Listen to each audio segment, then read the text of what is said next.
네, 반갑습니다. 오늘 이렇게 대한민국 e스포츠 포럼 행사를 개최하신 거에 대해서 진심으로 축하를 드리고, 또 이렇게 저를 부족하지만 저를 불러주셔서 이렇게 감사의 말씀을 먼저 드리겠습니다. 제가 좀 말이 길어질 것 같은데 마스크를 좀 잠깐 벗고 하겠습니다.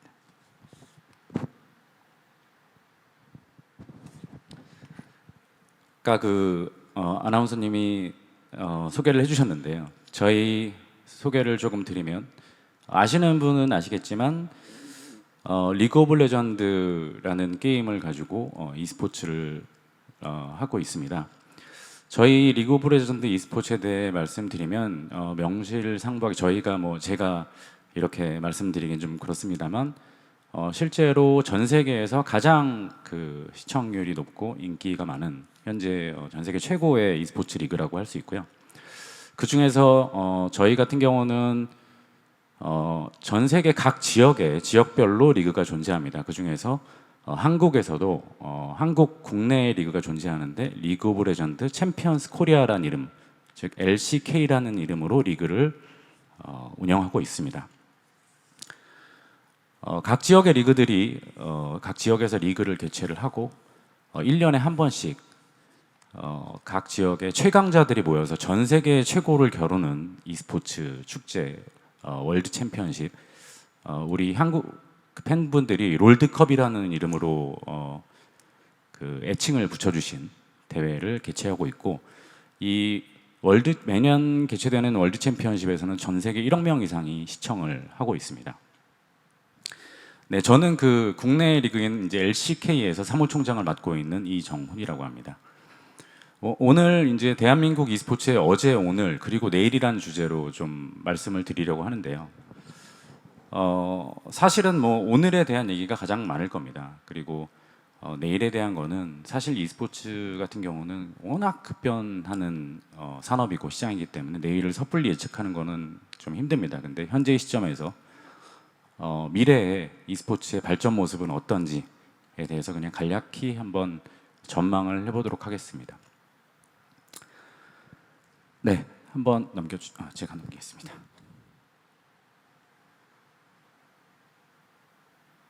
네, 과거를 먼저 말씀드리겠는데요. 다들 이건 아시는 내용일 겁니다. 지금 현재 한국 e스포츠의 역사는 20년이 됐습니다. 그래서 이제 이런 역사를 가지고 e스포츠 종주국이라는 말을 하는데요. 추후에 이제 e스포츠 종주국의 의미에 대해서 조금 말씀을 드리는 시간도 갖도록 하겠습니다. 먼저 e스포츠의 태동에 대해서 저희가 잠깐 짚고 넘어가면, 90년대 후반에 PC방이라는 것들이 이제 생기기 시작했습니다. 그 당시에는 이제 노래방, 우리나라에서 이제 노래방으로 시작해서 방 문화가 이제 본격적으로 발달하기 시작한 시기인데요. 그때 예전에 우리가 아는 오락실이라는 장소도 있었지만, 실제로 이제 게임 자체가 그런 아케이드 게임에서 콘솔 또는 PC를 이용한 게임으로 넘어오면서 어떤 공간에 PC를 설치하고 거기에 PC를 여러 대 설치해서 친구들이 같이 모여서 게임을 할 수 있는 장소로 PC방이 생기게 되었습니다. 이러면서 이제 많은 PC 게임들이, 아시겠지만 워크래프트, 스타크래프트, 그다음에 에이지 오브 엠파이어, 이런 주로 전략 시뮬레이션 게임들이 다자 대 다자 경기를 할 수 있게 하는 전략 시뮬레이션 게임들이 생기면서 대학생들 간에 PC방에 가서 친구들끼리 게임을 하는 것이 하나의 문화로 자리 잡았습니다. 그러던 와중에 도대체 그러면은 어떤 사람이 이 게임을 지금 국내에서 혹은 세계에서 가장 잘하냐, 이런 거에 대한 관심이 생기게 되었고, 그 중에 몇 명의 플레이어들이 눈에 띄게 되었습니다. 그때 이제 등장한 이름이 이제 쌈장 이기석이라는 플레이어입니다. 스타크래프트 플레이어인데, 이분이 이제 유명해진 거는 게이머 최초로 공중파 광고에, KT 통신사 광고에 미래지향적인 이미지로 등장해서 프로게이머라는 직업을 처음 알리기 시작했습니다. 그러면서 각 대회들이 생겨났고, 이런 대회들을 주관하기 위해서 2000년에 당시는 명칭은 달랐지만 현재 이제 한국 e스포츠 협회가 생기기 생겼고 그리고 이런 게임들을 아까 잠깐 말씀 주셨습니다만 하는 게임에서 보는 게임으로 접어들면서 방송국들이 관심을 가지기 시작했고 방송국들이 대회를 개최하기 시작했습니다. 그러면서 생겨난 방송국들이 온게임넷, MBC 게임 등 이런 주로 케이블 채널에서 방송되는 방송들이었죠. 현재는 뉴미디어의 등장, 뭐 유튜브라든지 트위치, 네이버, 아프리카 이런 뉴미디어의 등장으로 인해서 케이블 방송국의 역할이 많이 축소가 되었습니다. 그래서 많은 당시에 생겼던 방송국들이 폐국을 하게 되었습니다. 이런 식으로 e스포츠가 태동을 하게 되었는데요. 이런 태동의 과정에서 우리나라가 이제 e스포츠의 종주국이다라는 말을 들을 수 있었던 것 같습니다.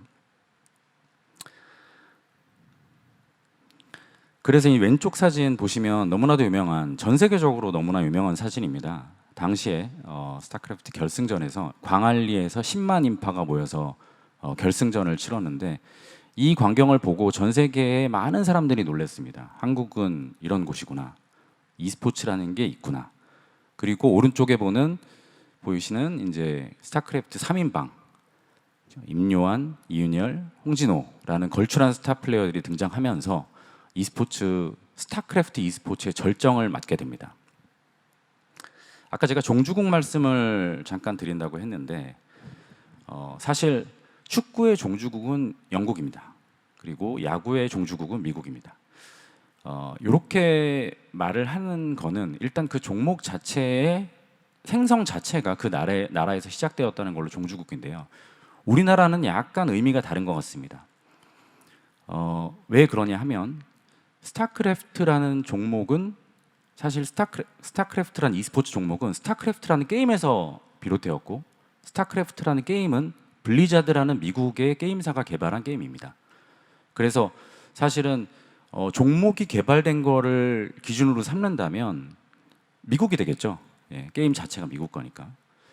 그럼에도 불구하고 우리가 종주국이라고 말할 수 있었던 이유는 제가 봤을 때는 산업의 태동이라고 볼 수 있을 것 같습니다.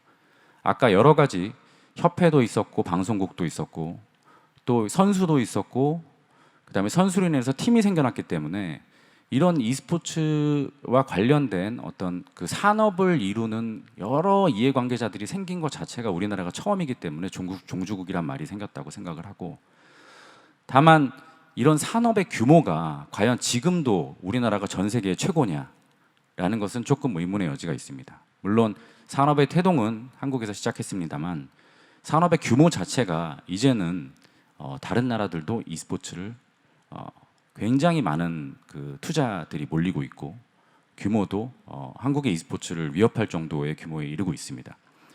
이런 이유로 이제 e스포츠 종주국이라는 그 지위가 흔들리는 거 아니냐라는 말씀도 나오고 있는데요. 그래서 이제 e스포츠 산업계에 있는 한 사람으로서 조금 더 한국의 e스포츠가 더 발전하고 산업적으로 규모가 커지고 또 명실상부하게 세계 최고로 다시 자리매김할 수 있도록 저희가 노력하는 것이 필요하다고 생각을 합니다. 스타크래프트는 예전에 20년이 됐죠. 지금 e스포츠가 태동한 지 20년이 됐는데 당시에 이제 스타크래프트로 시작을 했습니다. 그래서 한 10년 정도 스타크래프트가 어떤 e스포츠의 대명사가 됐었죠. 그런데 한 10년 전부터는 이제 양상이 좀 바뀌었습니다. 그래서 과거에 e스포츠를 알고 계시던 분들은 아직도 e스포츠 하면 스타크래프트라고 생각하지만 젊은 친구들 그리고 현재 어떤 주류를 이루고 있는 시청자들은 당연히 그게 맞지 않다는 것을 알고 있습니다. 사실 중간에 어떤 일이 있었냐면은 우리 e스포츠 산업이 좀 내홍을 겪었습니다.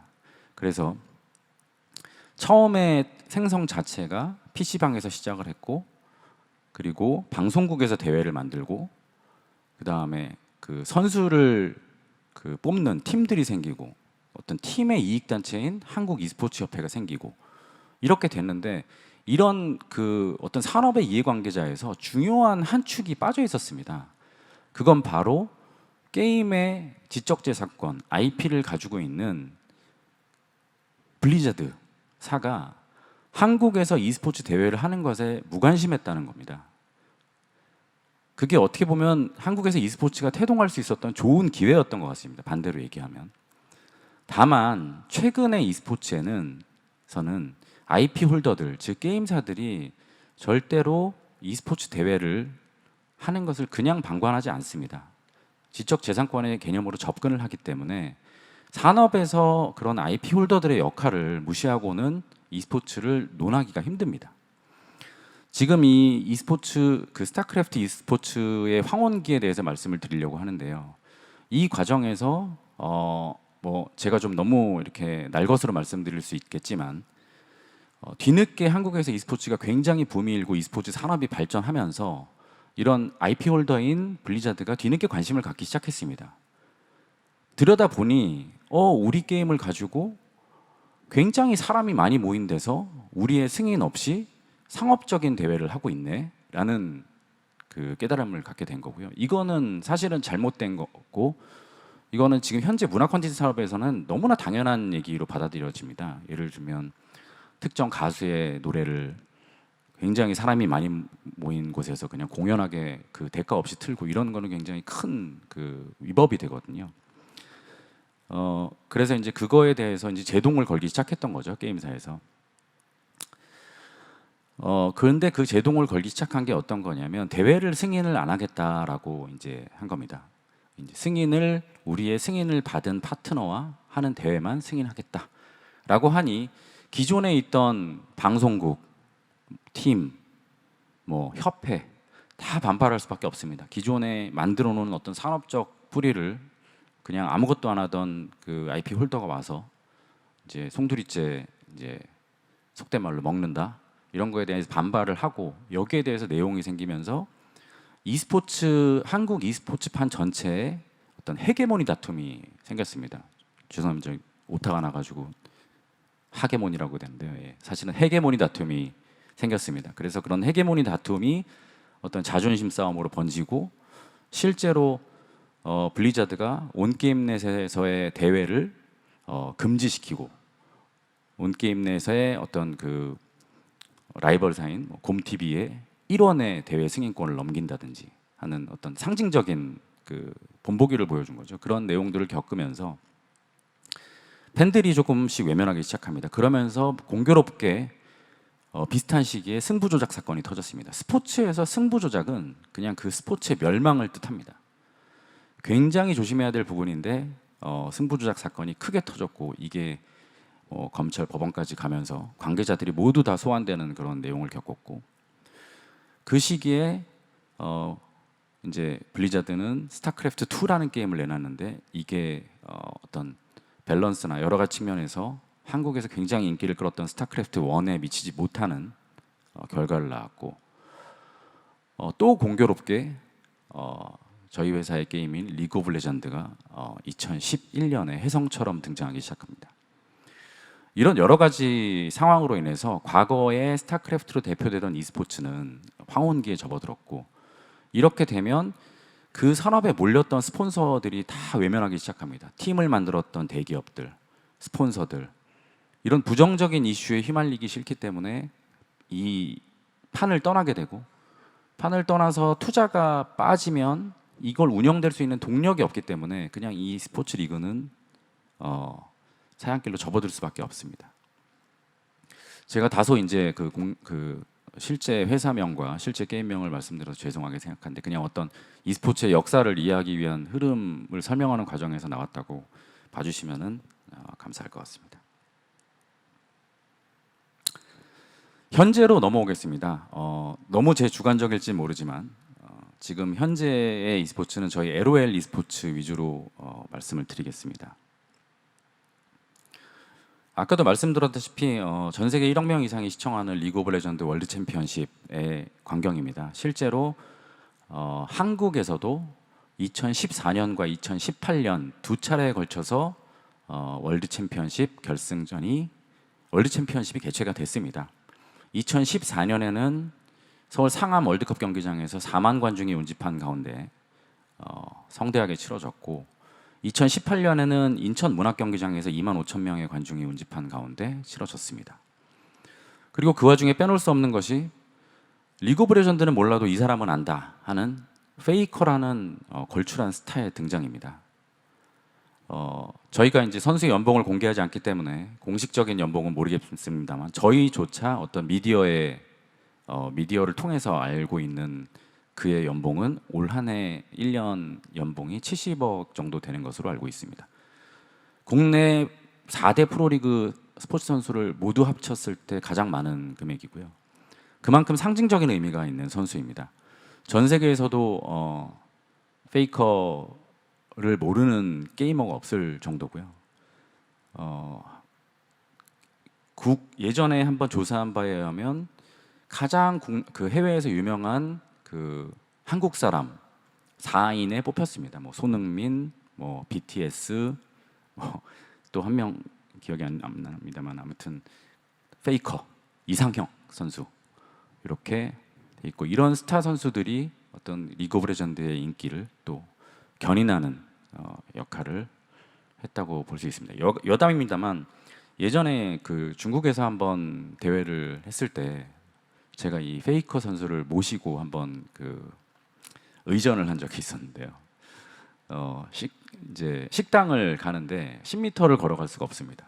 10m를 걸어가면 팬들이 달려들어서 사인을 해달라고 하고 그래서 뭐 심지어 마스크를 써도 알아보고 모자를 써도 알아보고 정말 대단한 인기를 제가 실감할 수가 있었습니다.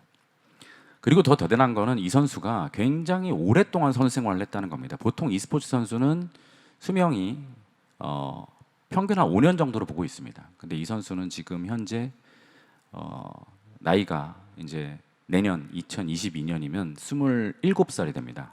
근데 거의 19살, 18살 때부터 선수 생활을 했기 때문에 그 오랜 기간 동안 실력을 유지하는 것 자체가 굉장히 존경스러운 일이라고 할 수 있을 것 같습니다.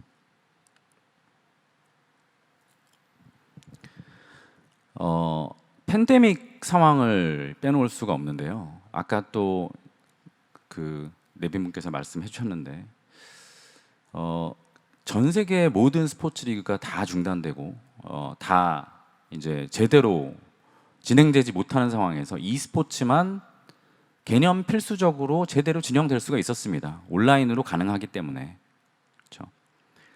근데 한 가지 말씀드리고 싶은 거는 이 온라인 그냥 뭐 막연히 e스포츠는 게임이기 때문에 온라인으로 가능하다라고 생각하실 수 있지만 사실은 저희가 리그를 준비하면서 온라인으로 전환을 결정했을 때 엄청나게 많은 일들을 했습니다.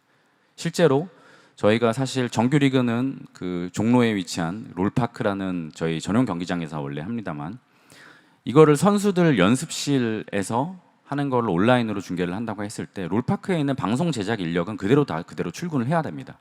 그리고 추가로 각 연습실에 저희 방송 인력을 파견해야 되고요.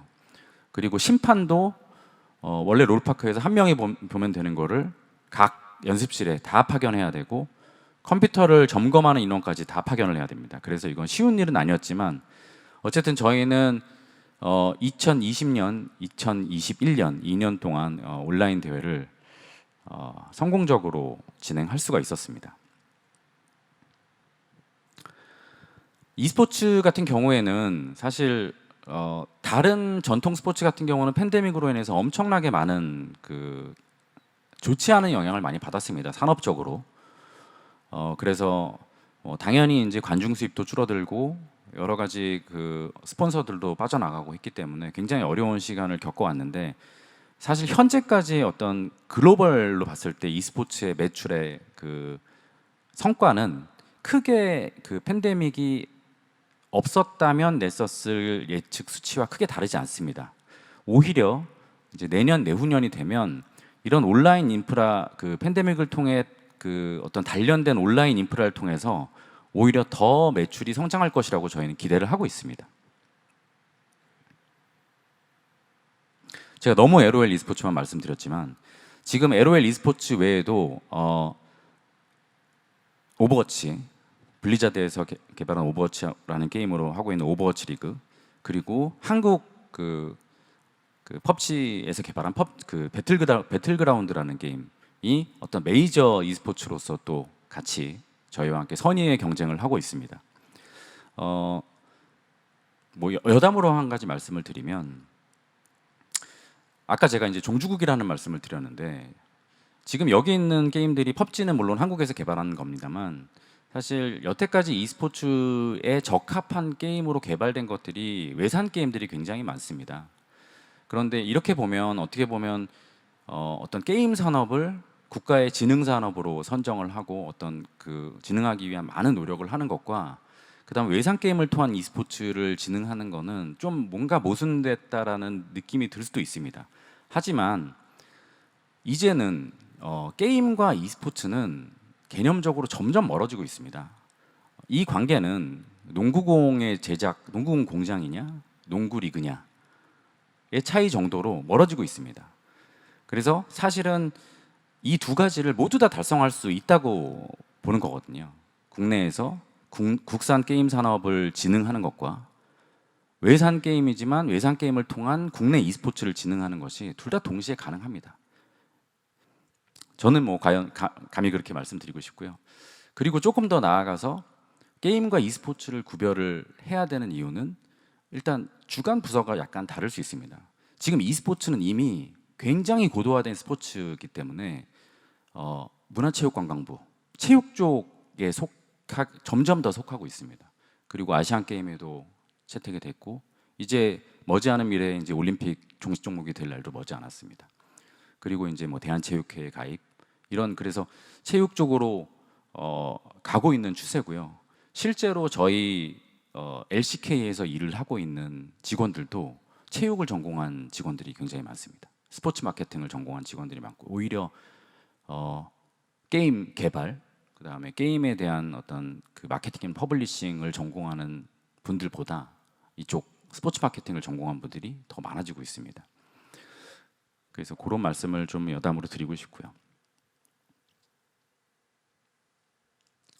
e스포츠의 특징을 아까 제가 잠깐 넘어갔었는데, 굉장히 중요한 다른 스포츠랑 비교되는 특징이 있습니다. 이게 뭐냐면 축구는 축구공의 주인이 없고 농구는 농구공의 주인이 없다. 하지만 게임은 게임의 주인이 있다. 이게 좀 큰 특징이고, 또 한편으로는 전통 스포츠와 같은 맥락으로 이해를 했을 때는 그 스포츠 발전에 약간의 걸림돌이 될 수도 있는 사항입니다. 하지만 e스포츠는 개념적으로 어쩔 수 없이 이제 지적재산권이 걸려 있는 문제일 수밖에 없습니다. 그래서 우리는 이거를 그냥 그 어떤 태생적으로 주어진 조건이라고 받아들이는 게 맞을 것 같습니다. 그리고 또 하나 좋은 점은, e스포츠 전체의 발전을 위해서 좋은 점은, 게임사가 어떤 특정 종목에 한해서는 아예 e스포츠를 염두에 두고 게임을 개발하는 경우들이 있다는 겁니다. 그래서 게임 개발 단계부터 e스포츠에 적합하도록 만들어낸 게임들이 많이 등장하고 있고, 앞으로도 저희 리그 오브 레전드를 대체할 더 훌륭하고 좋은 게임들이 많이 나올 것으로 기대하고 있습니다. 그리고 사실 저희 LCK, 그 다음에 전 세계 리그가 모이는 월드 챔피언십 모두 저희 그 주최 권한이 사실은 IP 홀더에게 있습니다. 그리고 많은 수의 대회들이 저희가 주최하지 않는 대회들도 저희가 승인권을 가지고 있습니다. 그래서 이 부분은 뭐 제가 이제 종목사 입장에서는 뭐 조금 말씀을 드리는데 한계가 있겠지만, 잘 풀어나갈 수 있고 잘 풀어나가야 되는 문제라고 생각을 하고 있습니다. 또한 현재 이제 어떤 풀프리 e스포츠의 경우에는 굳이 저희가 어떤 굉장히 까다로운 조건을 걸어서 승인을 하고 있지는 않습니다. 그래서 많은 분들이 즐길 수 있도록 어떤 승인에 대한 폭을 열어두고 있는 편이고, 다만 가장 그 최고위에 있는 프로 리그의 경우에는 그 대회의 권위와 그 다음에 그 대회의 일관성을 위해서라도 저희가 어떤 주최 권한을 계속 보유하고 있고 앞으로도 보유할 예정입니다.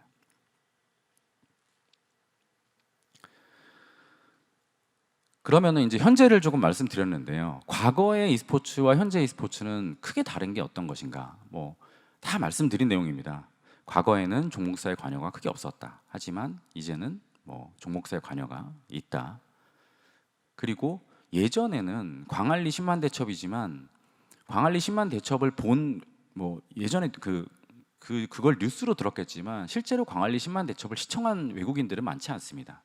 다만 이제 e스포츠는 굉장히 글로벌로 나아가고 있고 한국 롤파크에서 벌어지는 LCK의 전 세계 시청률이 전체 시청률의 60% 이상입니다.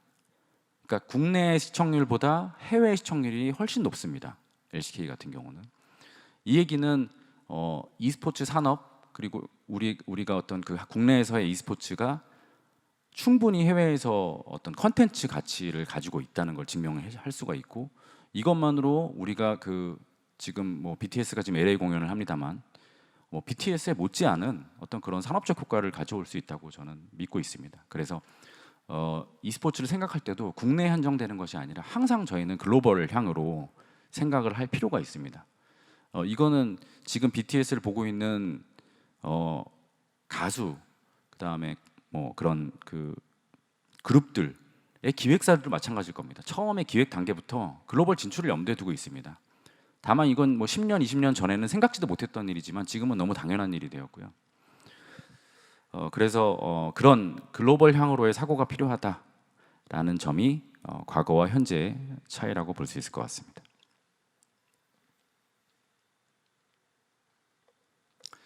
조금 거꾸로 돌아간 것 같은데요. 좀 근원적인 말씀을 한번 드려보겠습니다. e스포츠가 스포츠인가에 대해서 논쟁이 굉장히 많습니다. 사실은 근데 논쟁이 크지 않습니다. 논쟁이 있는 것은 전통 스포츠의 주류 스포츠에 계시는 분들이 주로 e스포츠를 챌린지하기 위한 도구입니다. 이건 스포츠가 아니다. 이건 몸을 쓰는 운동이 아니다. 이건 오락이다. 이런 말씀들을 하시는데, 저는 오히려 e스포츠가 스포츠입니다라고 주장을 하기보다는 이제는 정말 그냥 크게 의미 없어진 논쟁이라고 보고 있습니다.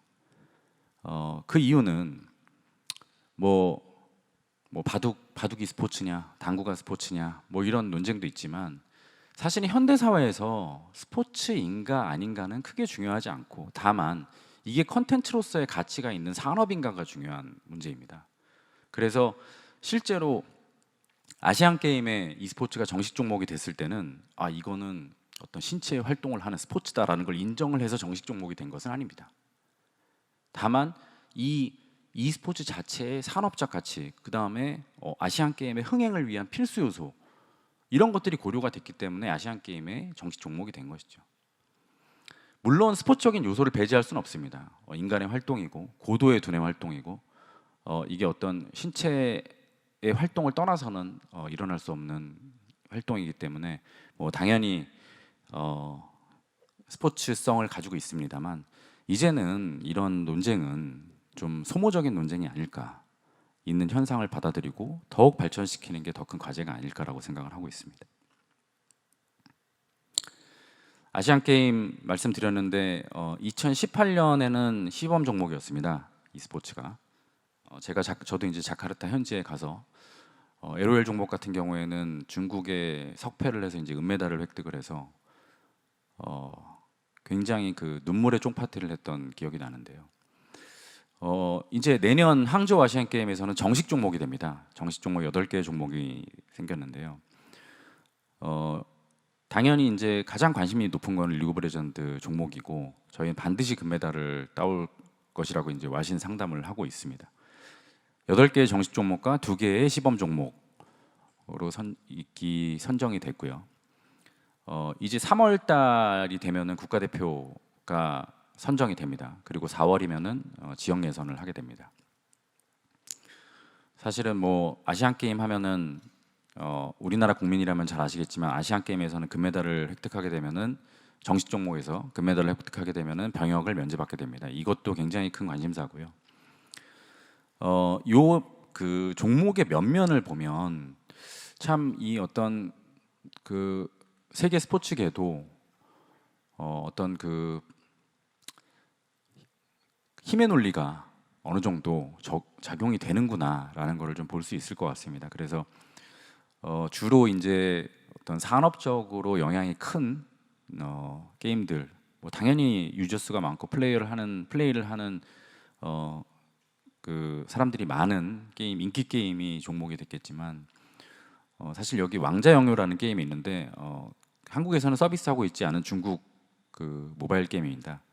그래서 이게 좀 의아할 수 있지만 중국에서는 왕자영요 모바일을 정식 종목으로 삼는 대신에 이제 펍지 모바일 한국산 게임을 정식 종목으로 드리는데 찬성을 해서 어느 정도 딜이 이루어졌습니다. 뭐 여러분 이제 많은 관심과 응원 아시안 게임에 보내주시면 좋겠습니다. e스포츠가 그러면 e스포츠는 성공하려면 어떻게 해야 되느냐? 어떤 것들이 요소가 되느냐를 한번 뽑아봤습니다. 다만 이거는 어떤 법칙이 아니라 사실 e스포츠로 성공하게 된 저희 리그 오브 레전드 종목을 한번 되돌아봤을 때 어떤 것들이 요인이 됐을까라고 한번 생각해 본 것들입니다. 일단 첫 번째로 게임 자체에 인기가 있어야 되겠죠. 그래서 e스포츠는 사실 e스포츠를 하겠다고 종목을 만들어도 그게 e스포츠가 되는 건 아닙니다. 아무도 그 게임을 즐겨하지 않고 아무도 플레이하지 않으면 그 종목은 e스포츠로 성공할 수가 없습니다. 그래서 사실은 인위적으로 e스포츠 종목을 만들어내는 데는 좀 한계가 있습니다. 어느 정도 게임이 인기가 뒷받침돼야 되기 때문에요. 그리고 선수들의 압도적 퍼포먼스 이게 있어야 됩니다. 요거 관련해서는 제가 말씀을 하나 또 드릴게. e스포츠가 게임과 다른 점이 또 하나 있을 것 같습니다. 실제로 저희 리그 오브 레전드는 PC방에서 많은 분들이 하고 계시는데 5대5 게임이기 때문에 본질적으로 5대5 게임이기 때문에 PC방에서 2명의 친구가 하더라도 그 온라인 상에 있는 그 어떤 3명을 붙여서 5명의 팀을 만들게 됩니다. 그래서 5대5의 게임을 하게 되는데요. 제가 봤을 때 이렇게 5대5의 게임을 하는 거를 전부 다 e스포츠라고 하진 않을 것 같습니다. 뭐 예전에 한번 그 우스갯소리로 이제 뭐 어떤 자녀분이 어머니한테 PC방에 가면서 나 스포츠하러 간다 이렇게 얘기를 했다는 얘기도 있는데 게임은 본질적으로 대결하는 게임이 많습니다. 물론 혼자 하는 게임도 있습니다. 뭐 애니팡이라든지 뭐 무한의 계단이라든지 이런 거를 스포츠라고 하진 않죠. 스포츠는 어느 정도 물론 개인 종목도 있습니다만 대결하는 상대방이 있고 농구를 하더라도 밖에 나가서 농구를 같이 할 사람이 있어야 되는데 게임은 본질적으로 게임 내에서 그런 상대방을 정해줍니다. 그렇기 때문에 기본적으로 경기가 성립이 되는 거고 이런 경기를 다 e스포츠로 하기는 좀 어렵습니다. 그래서 e스포츠의 게임과 구별되는 e스포츠의 특징 중에 하나는 보는 맛이 있어야 된다는 겁니다. 본인이 하는 것도 중요하지만 그래서 생활체육으로서의 e스포츠라는 말은 약간은 제 개인적인 견해로서는 좀 모순되는 측면이 있습니다. 생활체육으로서의 e스포츠는 그냥 집에서 솔랭 하시면 될 것 같습니다.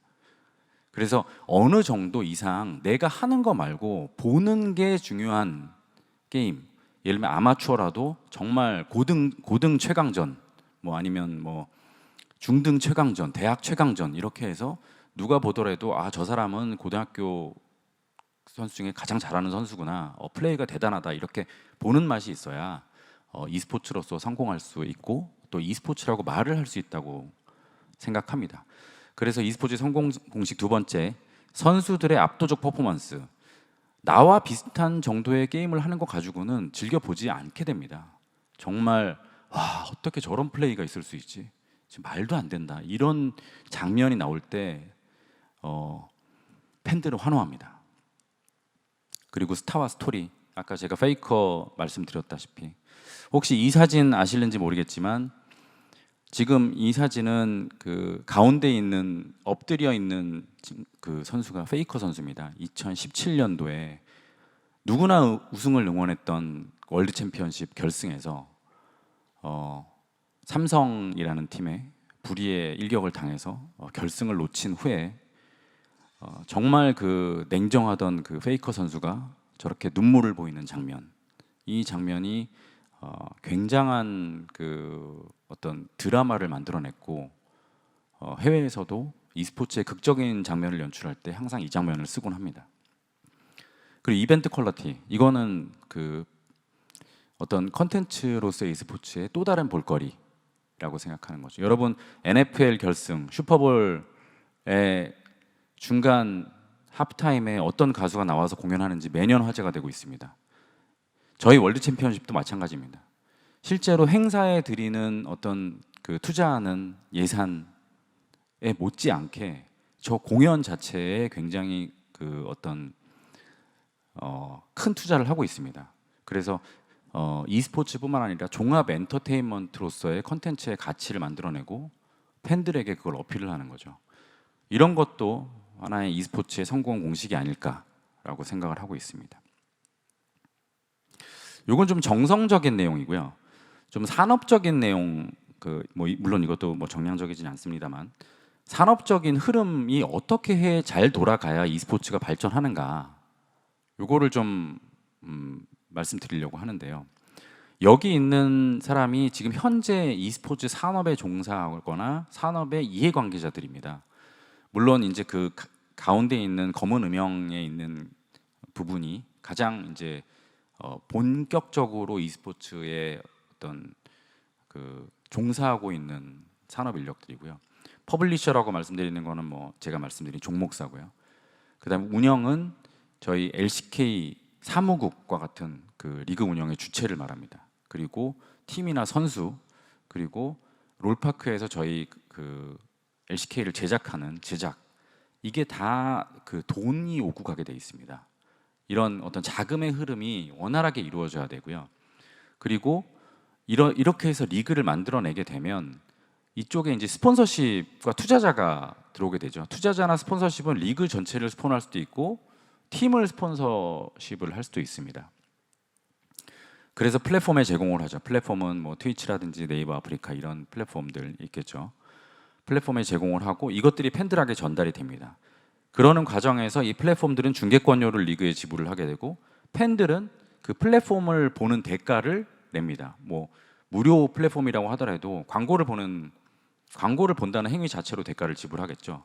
그리고 리그에 어떤 그 관중 입장료를 낸다든지 어떤 기념품을 산다든지 하는 식으로 지출을 하게 되고 또 스폰서십을 하게 되는 그 회사에도 팬들이 비용을 지출합니다. 예를 들면 저희 LCK와 맥도날드가 콜라보를 했는데 그 LCK 팩을 팬들이 사드심으로 해가지고 그게 또 이제 그 스폰서십으로 리그에 투자되는 이런 공식을 말씀드리는 겁니다.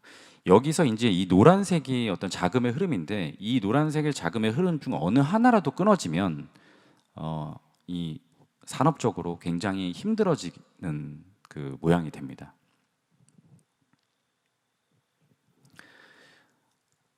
지금까지 현재를 좀 말씀드렸는데요. 미래는 그러면은 e스포츠의 미래는 어떻게 될까요? 뭐 제가 말씀드렸다시피 어떤 확실한 미래를 말씀드릴 수는 없습니다. 지금 최근에 정말 지겹게 많이 들으시는 말씀 중에 하나가 이제 메타버스, NFT 뭐 이런 말씀이시잖아요. 정확히 그게 어떤 건지는 몰라도 이게 너무 그 최근 1년 사이에 회자가 되고 있기 때문에 다들 지겹게 들으셨을 거라고 생각을 합니다. 근데 이게 불과 2년 전, 3년 전에는 아예 존재하지도 않던 개념, 존재했지만 그거를 용어를 정의하지 않았을 따름이죠. 뭐 예를 들면 리니지가 굉장히 그 어떤 메타버스 아닙니까? 당연히 그 안에서의 실제로 화폐가 거래되고 그 안에서의 뭐 무기가 막 1억을 호가하고 그걸 살려고 사람들이 막 싸움이 일어나고 이런 가상 세계들이 있어 왔지만 이제 본격적으로 그런 메타버스나 NFT 뭐 그런 그 대세적인 트렌드들이 생기게 됩니다. 이런 것들이 e스포츠뿐만 아니라 스포츠 시장에 어떤 영향을 미칠 것인지에 대해서는 아무도 예측을 할 수가 없어요. 한 가지 예를 들어드리겠습니다. NBA 많이들 보시잖아요. NBA나 그 메이저리그를 보시면은 옛날 때부터 그 메이저리그의 그 야구 선수 카드가 있었잖아요. 야구 선수 카드가 있었는데 이게 디지털화된 게 NFT입니다. 지금 실제로 어떤 NBA 사례를 본다면 그냥 어떤 유명 선수의 NBA 그 경기 동영상을 촬영을 해서 그거를 리그에서 공식적으로 승인하고 그 동영상 클립을 어떤 복제될 수 없는 암호화를 시켜서 그걸 유통을 시킵니다. 그게 NFT죠. 그거를 실제로 하는 회사가 나타났고 NFT에서는 탑샷 아니 그 NBA에서는 탑샷이라는 서비스를 하고 있는데 이 회사가 이 사업을 통해서 1년도 안 되는 기간 안에 8천억의 매출을 올렸습니다. 굉장히 어마어마한 일이죠. 이거는 사실 3년 전에 매출 예상을 해봐라라고 했을 때 그 예상에 절대 들어오지 않았을 매출이었을 겁니다. 이 정도로 이렇게 시시각각 달라지고 있기 때문에 이런 미래를 예측하기 쉽지 않습니다만 중요한 건 한 가지는 있습니다. e스포츠는 무조건 지금보다 더 발전할 것이라는 점이죠. 예. 앞으로는 어떤 방향, 어떤 방식이 될지 모르겠지만 이게 그냥 사그라들거나 e스포츠가 없어지고 전통 스포츠가 더 올라간다 이런 일은 예상하시겠지만 쉽게 일어나지 않을 겁니다. 골드만삭스에서 그 산업적인 예측을 했는데 지금 이미 보시면은 저 보라색 작은 원이 현재의 어떤 뷰어십입니다. 뷰어십. 저기 보면은 밀리언이니까 100만 천만억 1억 6,700만 정도의 뷰어십이 e스포츠에 유입이 되고 있습니다. 옆에 이제 전통 스포츠랑 비교를 해보시면 하키 NHL이 650만 그리고 야구가 1억 1천만 그리고 NFL 미식축구가 2억 7천 이렇게 되는데 실제로 e스포츠는 골드만삭스에서 예측하기로는 2022년이 되면 2억 7,600만의 시청자를 보일 거라고 하고 있습니다. 이 뷰어십 자체가 중요한 게 아니라요. 전통 스포츠를 역전하는 양상을 보인다는 게 중요한 거고 그만큼 젊은 세대들은 전통 스포츠보다 e스포츠라는 컨텐츠를 소비하는 것을 선호한다는 겁니다. 예전에 메이저리그에 계셨던 분하고 얘기를 나눌 기회가 있었는데 아까도 말씀 주셨지만 윌 스미스 얘기도 하셨지만 많은 NBA와 MLB의 선수 그 다음에 구단을 보유하고 있는 회사에서 e스포츠에 투자를 하고 있습니다. 그래서 그걸 궁금해서 물어봤어요. 왜 투자를 하느냐라고 했더니 e스포츠는 잘 뭔지 모르겠지만 일단 메이저리그를 현재 10대들이 아무도 보지 않는다. 그러니까 야구는 현재 10대들은 아무도 보지 않는다. 그래서 현재 10대들이 향후 이제 10년, 20년 후면 20대, 30대가 될 텐데 그때는 메이저리그가 없어질지도 모른다라는 고민을 실제 그 업계에 계신 분들이 하고 있더라고요. 그렇다 보면은 도대체 지금 현재 10대의 관심사는 뭐고 10대가 20대, 30대가 됐을 때 즐겨 소비하게 될 컨텐츠는 뭐냐라고 하면 답이 나와 있는 거죠.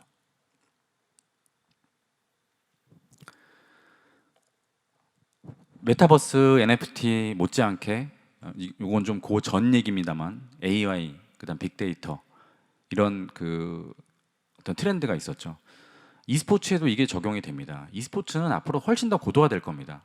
예를 들면 또 하나의 야구 예를 들어서 죄송하지만 야구에 올해 메이저리그에서 20승 투수가 있습니다. 20승 투수가 나왔는데 사이 영상을 받지 못했어요.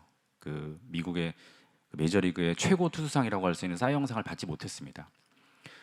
심지어 1위 득표에 한 표밖에 득표를 못했습니다. 그 선수가.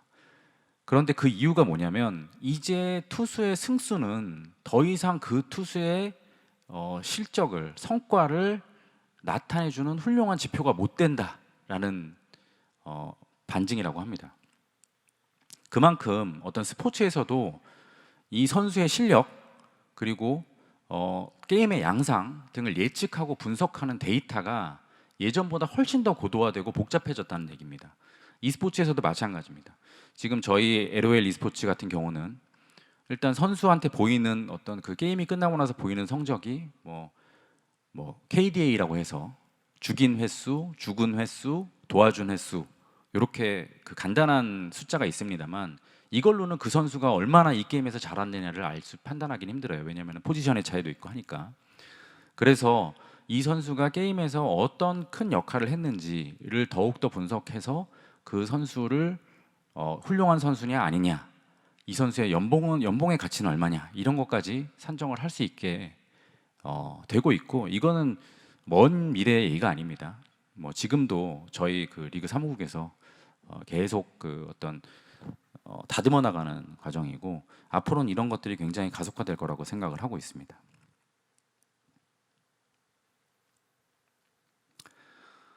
조금 마지막으로 이제 그 제 발제를 마치면서 좀 큰 얘기를 해보면, 멀지 않은 미래에 저는 두 가지의 어떤 꿈을 좀 생각해 봤습니다. 첫 번째는 굉장히 구체적인 꿈이고, 두 번째는 저희의 비전입니다. 첫 번째는 당연히 아시안 게임에서 정식 종목이 됐으니 이제는 올림픽에서도 정식 종목이 됐으면 좋겠다, e스포츠가 라는 그런 바람입니다. 이거는 굉장히 실현 가능성 높은 일이라고 보여지고요. 두 번째는 갑자기 다른 운동, 골프가 나왔습니다. 근데 이 골프가 중요한 게 아니라 요 실루엣을 보시면 아버지와 아들입니다. 아버지가 아들에게 골프를 가르쳐주고 있죠. 뭐 딸일 수도 있고요. 저희 그 LOL e스포츠가 나온 지 10년이 됐고, 그리고 한국에서 e스포츠가 태동한 지 20년이 됐습니다. 이제는 e스포츠가 아버지와 아들, 아버지와 딸, 엄마와 아들, 엄마와 딸이 함께 즐길 수 있는 스포츠로서의 역할을 하고 있고, 가족을 한 군데 묶을 수 있는 역할을 할 수 있습니다. 그래서 저희의 비전은 세대를 아우르는 스포츠입니다. 그래서 앞으로도 어떤 분들은 저희 그 게임이 처음 나왔을 때 이 e스포츠가 굉장히 성공했을 때 게임이 인기가 얼마나 가겠냐, 뭐 2년, 뭐 길어야 3년, 근데 지금 10년을 왔습니다. 그럼에도 불구하고 저희 게임은 아직도 PC방 점유율 40% 이상을 차지하고 있습니다. 굉장히 놀라운 일이고 감사한 일입니다. 그러니까 앞으로도 게임과 e스포츠를 온 가족이 모여서 함께 즐길 수 있는 그런 날을 꿈꿔봅니다. 이상으로 e스포츠의 과거, 현재, 미래에 대한 발제를 마치겠습니다. 감사합니다.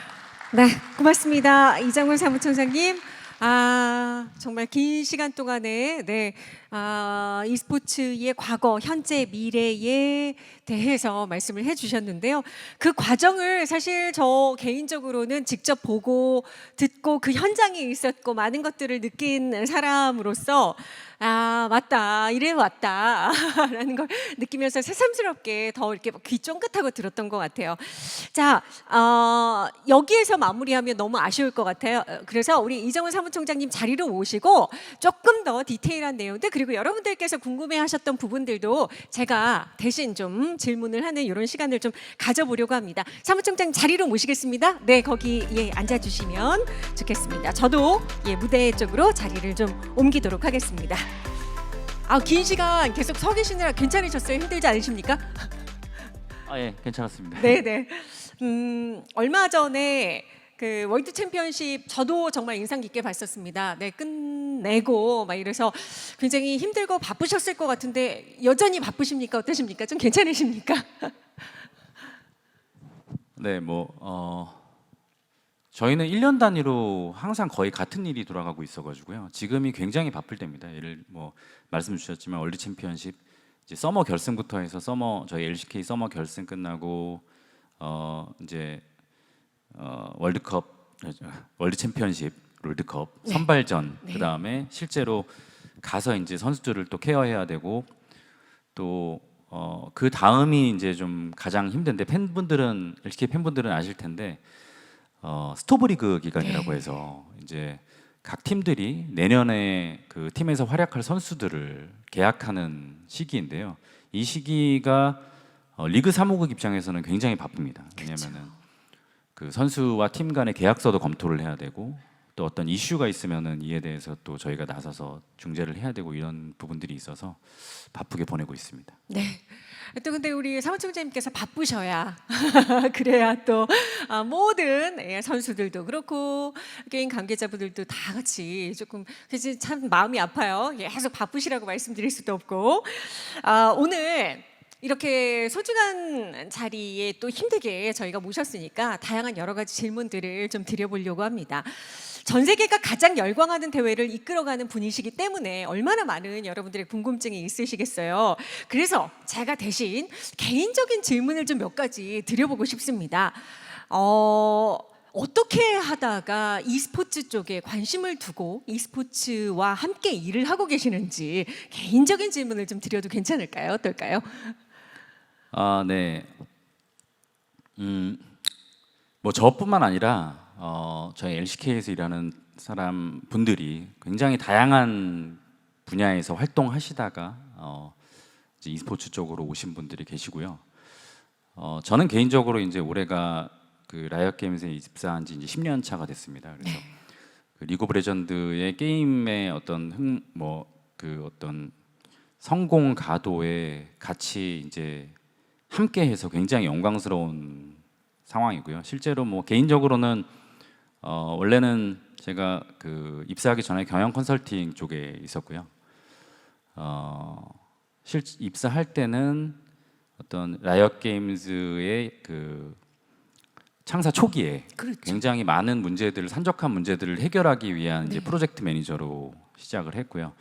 그때 제가 어떤 맡아서 해결하려고 했던 노력들이 그 롤챔스가 당시에 토너먼트로 진행되고 있었는데 요거를 리그로 전환하는 거를 검토를 해야 되겠다라고 제가 제안을 했습니다. 네. 왜냐하면 물론 다른 그 동료들과 함께 제안을 했는데 그 이유는 이제 롤챔스가 토너먼트로 진행될 때 굉장히 인기가 많았습니다. 근데 문제는 인기가 많고 재미있고 역동적이고 한 건 좋은데 이 선수들이 어떤 그 안정적인 그 생활을 할 수 있는 상황이 못 되는 거예요. 네. 팀들도 안정적으로 팀을 꾸릴 수 있는 상황이 못 되는 거고 그래서 그냥 취미로 대회에 출전하고 재미로 출전하고 이랬는데 이래서는 e스포츠가 어떤 산업으로 발전하는데 좀 힘들겠다.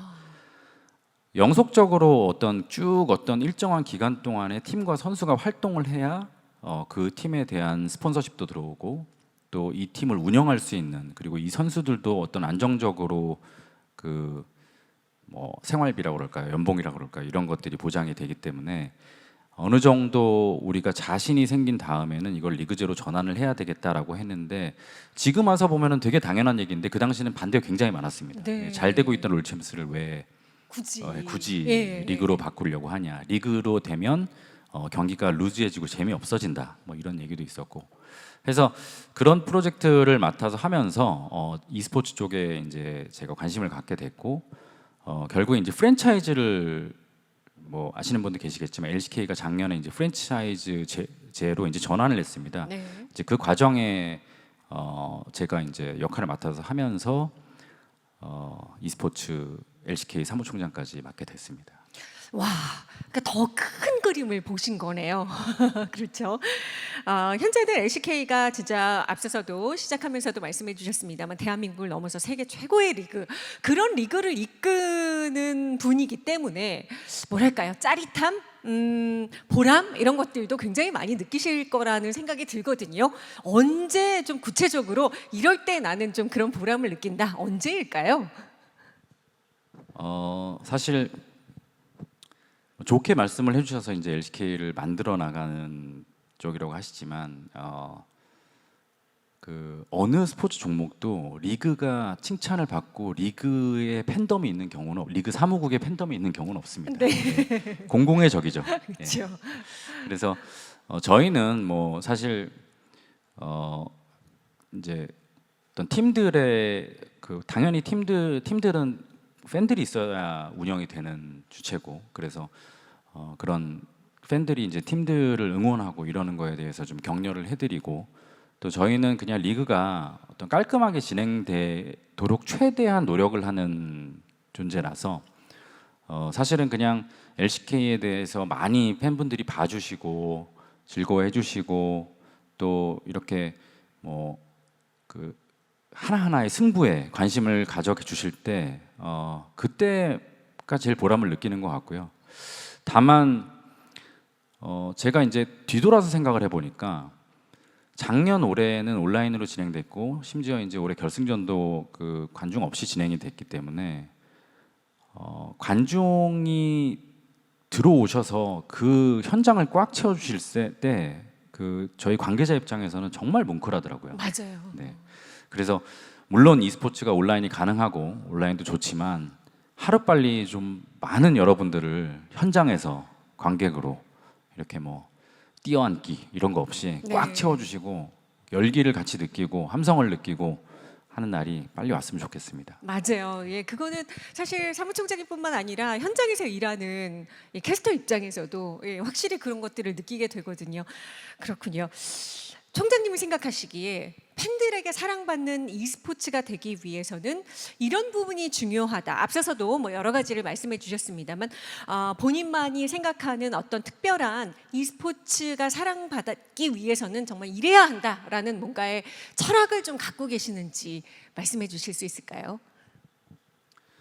네, e스포츠는 점점점 이제 전통 스포츠와 닮아가고 있습니다. 근데 전통 스포츠 같은 경우는 리그가 굉장히 오래된 리그들이 많거든요. 뭐 그쵸. 100년, 200년 역사를 가지고 그 리그의 제도들도 그 사이에 그만큼 어떤 산고를 거치고 그러면서 태어난 제도들도 많고 그 사이에 또 문제가 있으면 바뀌고 이런 제도들도 많은데 e스포츠 같은 경우는 e스포츠에서 정말 제대로 된 리그 그리고 특히 이제 프랜차이즈화된 리그의 경우는 지금 현재 저희가 이제 처음이라고 감히 말씀드릴 수 있고 이제 갓 2년 차입니다. 그래서 정비해야 될 제도들도 많고 많은데 일단 뭐 당연한 말씀으로 e스포츠 팬들한테 외면 당하지 않으려면 리그가 공정하고 또 어떤 부당한 일들이 없어야 합니다. 네. 예를 들면 아까 제가 발제 중에도 말씀드렸는데 승부 조작 그렇죠.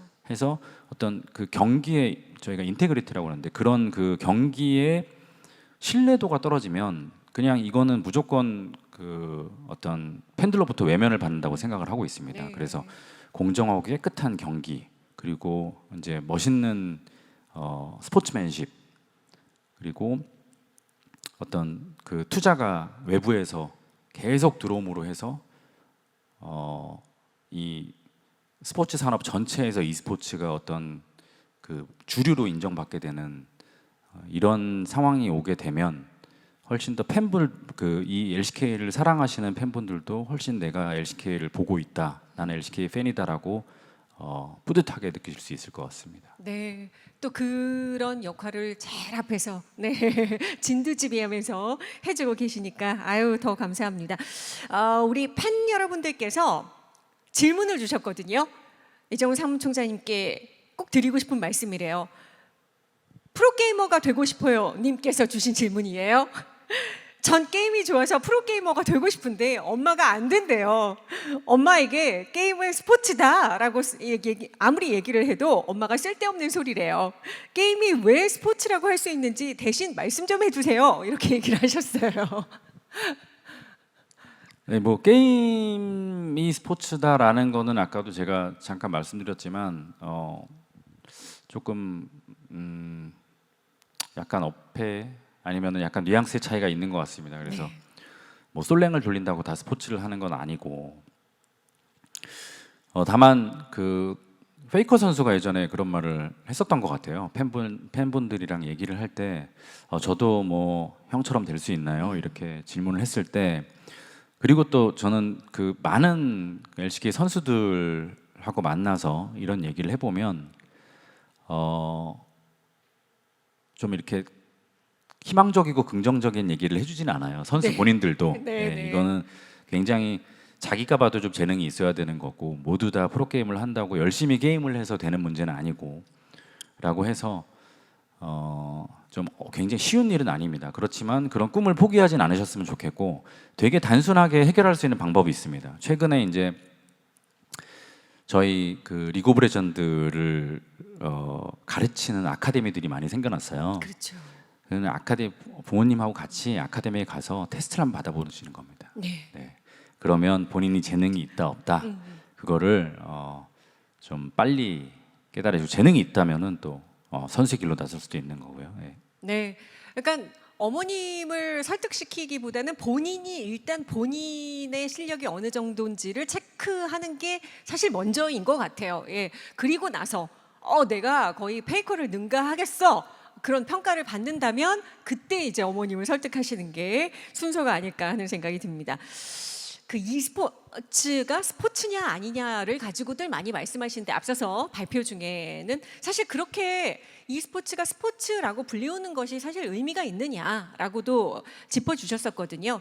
근데 사실 많은 분들이 그럼에도 불구하고 e스포츠를 스포츠라고 부르는 것에 대해서 염려하는 부분이 사실 종목의 생명력이 길지 못하다라는 것에 대해서 말씀들을 하시거든요.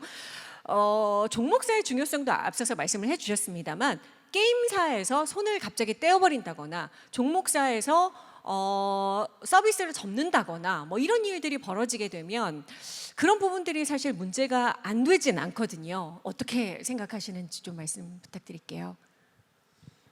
저는 이제 e스포츠를 하는 종목사에서 갑자기 종목을 없애버린다는 거는 저는 정상적인 일이라고 생각하지 않습니다. 정상적이지 않은 그 사건이고요.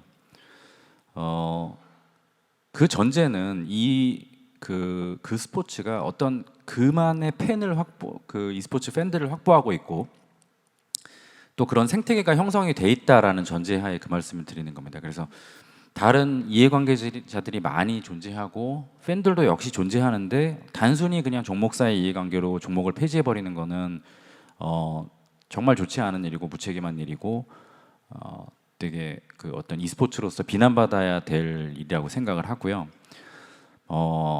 다른 측면에서 말씀을 드리면 만약에 e스포츠를 하다가 e스포츠를 보는 이 종목을 보는 팬들이 거의 없어지고 그 다음에 여기에 종사하는 사람들도 없어지고 선수도 없어지고 그렇다면 그냥 도태되는 거는 맞는 것 같아요. 네.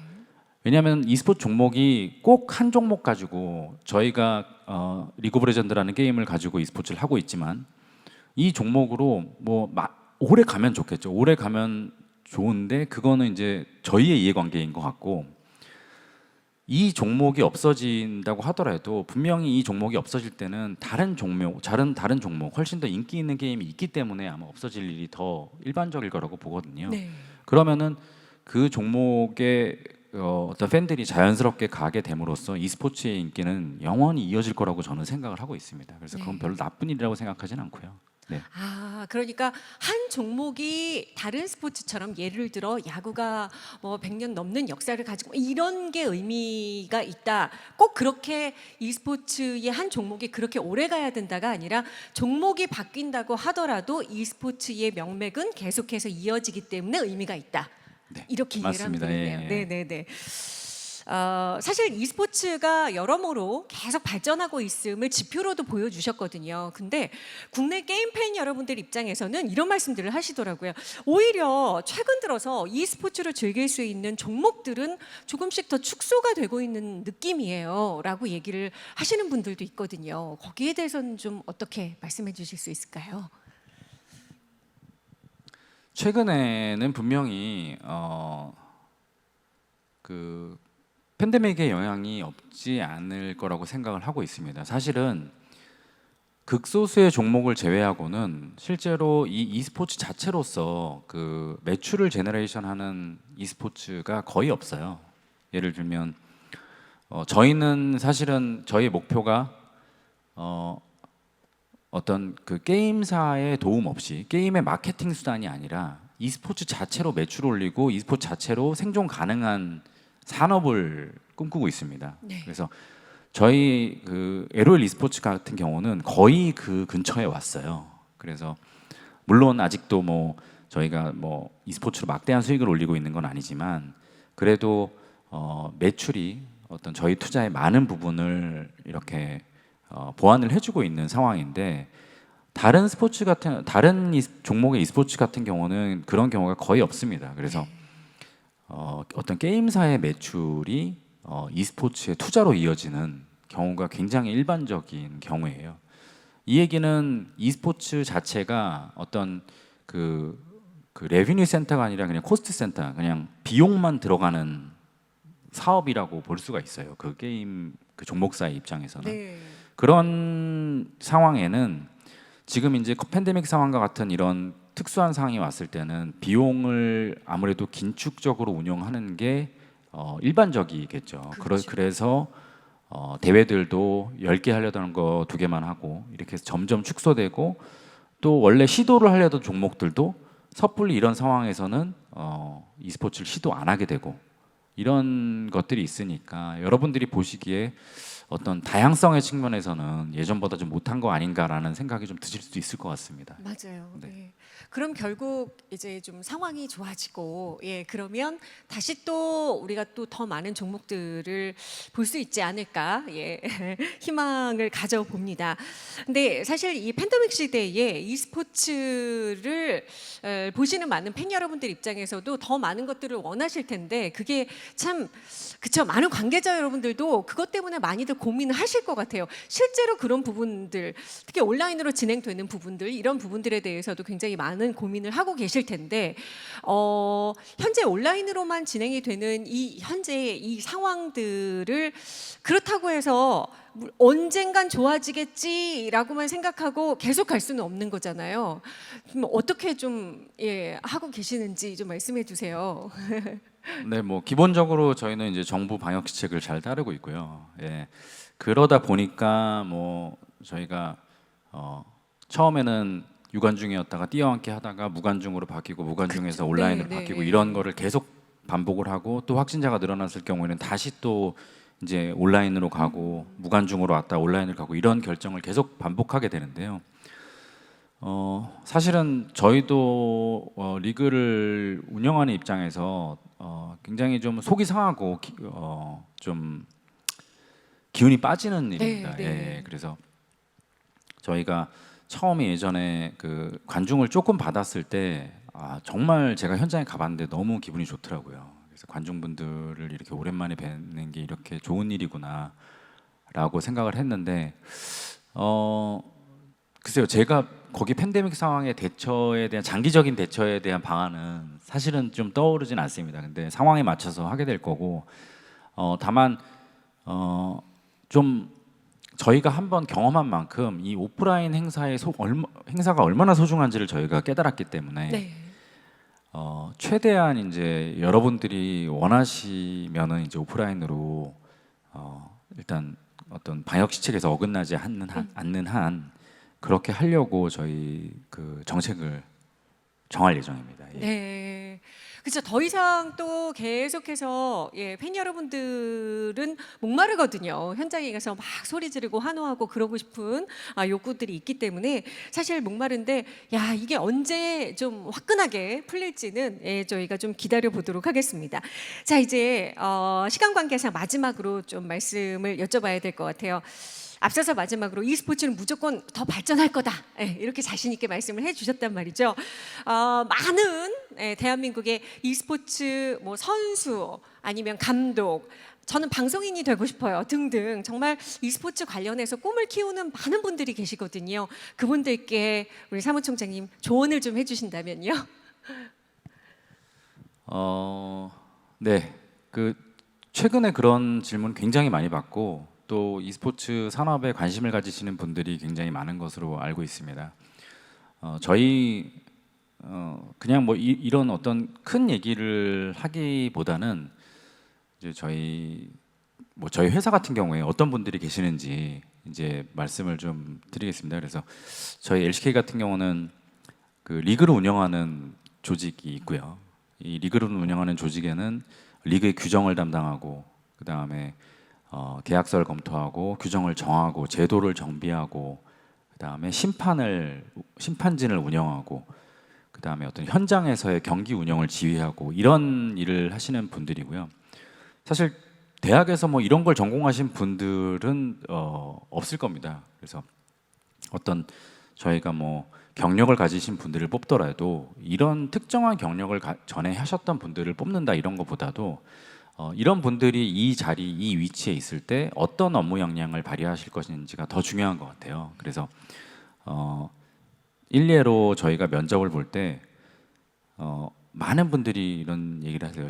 그 본인이 얼마나 LOL을 사랑하고 얼마나 LOL을 오랜 시간 동안 했고 얼마나 옛날부터 시작을 했고 지금 티어가 얼마나 높고 이거 굉장히 중요한 얘기입니다. 저희 그 프로덕트를 사랑을 해주시는 건 되게 중요한 얘기인데 저희 같은 경우는 저희한테 지원하시는 모든 분들이 다 그런 배경을 가지고 계세요. 그러니까 그거는 다요. 네, 별로 차별 포인트가 안 됩니다. 그래서 그런 것보다는 본인이 어떤 특기를 가지고 있으며 어떤 업무 역량을 가지고 있는지를 어필하시는 게 더 좋은 거라고 생각을 하고 저는 그랬거든요. 그러니까 제가 이제 저 스스로 그 칭하는 저를 이제 정의하는 거는 스페셜 제너럴리스트라고 해요. 네. 그 제너럴리스트는 아무거나 다 할 수 있는 일인데 그 아무거나 다 할 수 있다는 게 굉장히 큰 무기가 됩니다. 그래서 어떤 특정 분야의 일이라기보다는 이 사람한테 일을 맡겨주면은 되게 잘 할 수 있다라는 믿음을 가질 수 있게 내가 어떤 그 업무에 필요한 적당한 역량을 조금씩 가지고 있는지 이거에 대해서 본인한테 한번 자문을 해보시는 게 좋을 것 같고 또 한편으로는 아까 지금 저희 회사 얘기를 드렸는데 리그를 운영하는 쪽이 있고 또 사업 쪽이 있습니다. 이 사업 쪽은 마케팅과 사업 개발에 관련된 영역이고요. 이제 e스포츠는 하나의 그냥 놀이문화, 그냥 뭐 공연 문화 이런 걸 떠나서 하나의 산업이 됐고 사업이 됐습니다. 그래서 저희가 롤파크에서 LCK를 만들지만 실제로 저희 이걸 팔아야 돼요. LCK를 팔아야 됩니다. 이 파는 거는 어디에 파냐면 저희 리그의 스폰서를 해주시는 분들, 그 다음에 저 리그의 중계권을 사주시는 분들, 이런 분들한테 팔아서 여기서 들어온 돈이 리그를 더 양질의 리그를 만들고 또 리그의 구성원들한테 또 분배가 되고 이런 아까 제가 보여드린 어떤 산업적 선순환을 만들기 위해서 그런 일들을 하는 건데요. 이런 그 마케팅이나 사업 개발에 계시는 분들은 당연히 스포츠 마케팅을 전공하신 분들도 있지만 실제로 그냥 일반 사업체에 계시는데 그 역량이 뛰어나신 분들이 많이 있습니다. 이분들도. 예, 그래서 e스포츠 산업에 그 종사하고 싶으신 분들은 한번 목표를 정해서 내가 그냥 막연히 e스포츠는 아니거든요. 내가 e스포츠라고 하면 이런 거나 비슷하죠. 나 식품 계통에 종사하고 싶다. 이런 정도의 그 범위인 것 같아요. 네. 그래서 뭐 식품 공장을 운영할 수도 있고 내가 뭐 요리사가 될 수도 있고 그렇잖아요. 그래서 그쵸. 그런 것 같이 막연하게 이렇게 그 뭐 산업을 정하시기보다는 내가 그 분야에서 지금 필요한 역량이 이런 역량이라고 조사가 됐으니 나는 이 역량을 위해서 내 자신의 뭐 많은 시간을 투자하겠다. 이런 자세로 접근하시는 게 네. 필요하지 않을까라고 감히 말씀드려봅니다. 네. 좀 더 구체적으로 네. 정해서 그 꿈을 향해서 조사하고 달려가야겠다. 이런 말씀해 주셨습니다. 자, 여러분, 오늘 정말 긴 시간 동안에 다양한 뭐 LCK뿐만이 아니라 e스포츠의 다양한 부분을 짚어서 오늘 말씀을 해주셨거든요. 여러분에게 큰 도움이 되셨으리라 생각합니다. 이정원 사무총장님께 다시 한번 뜨거운 박수 부탁드립니다. 고맙습니다. 네, 자리를 모시겠습니다. 네, 수고하셨습니다. 감사합니다.